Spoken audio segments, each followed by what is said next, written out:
Elol Madjadjam, village de la commune de Djibidione, ses habitants avaient fui leur localité pour se réfugier en Gambie.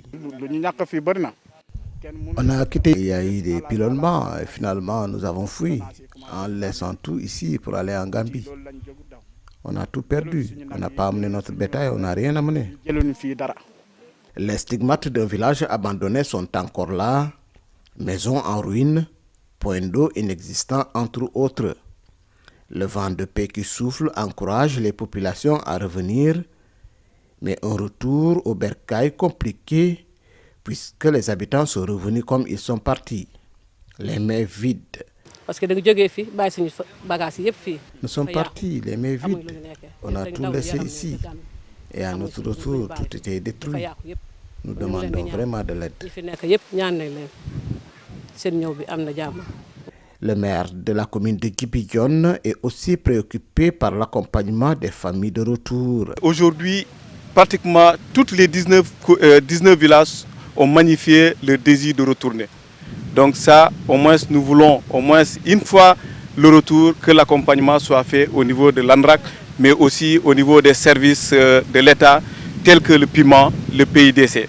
À ce jour, sur les 3045 personnes qui vivaient dans cette localité selon le chef de village, seulement 380, soit 40 familles, sont sur le point de revenir.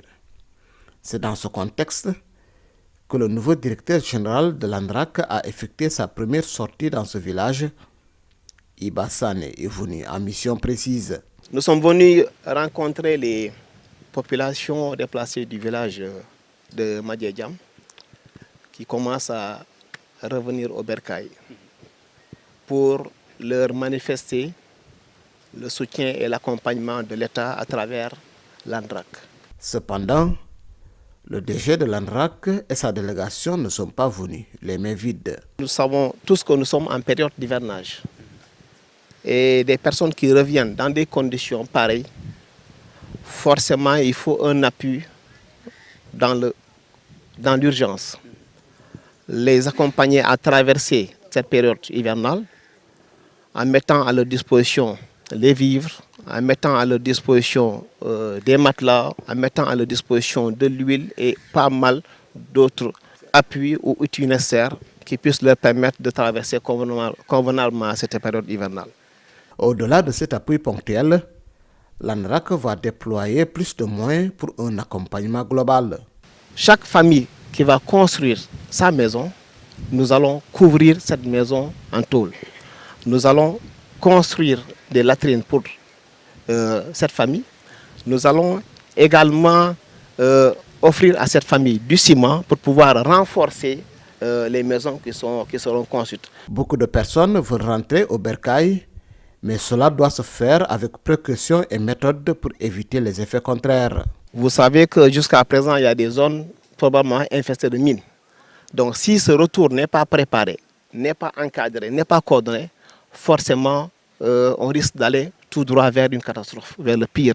Toutes les personnes qui comptent revenir peuvent le faire librement, mais il est conseillé à tous de se mettre à l'écart de ce qui pourrait leur apporter des ennuis. Les populations qui sont sur la dynamique de retour sachent qu'en revenant, qu'il n'y ait pas de coupe abusive de bois, mais aussi qu'il n'y ait pas de culture illicite.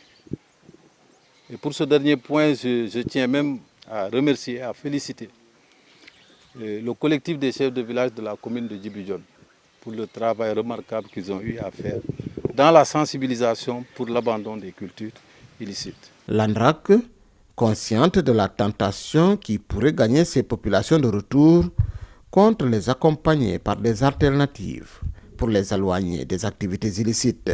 Si des gens reviennent et qu'ils ne parviennent pas à avoir de quoi vivre, forcément, ils vont être tentés à se lancer dans des activités parfois extrêmement illicites pour pouvoir survivre.